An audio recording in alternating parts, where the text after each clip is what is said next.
Assalamu Walaikum. Hello friends, how are you? Welcome back to my another video. In this video, I am going to show you how to apply a gradient fill to a chart in Excel. Let's get started. At first, you have to open your Microsoft Excel software. Then open your Excel spreadsheet. Now you can see here are my sheet. Now I select some cell to insert chart. Click on your mouse left button and drag it.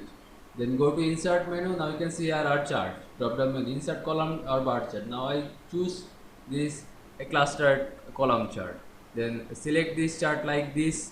Then right click on this chart. Then go to format chart area. Now you can see here our fill option. Then click a gradient fill. Now create your own gradient.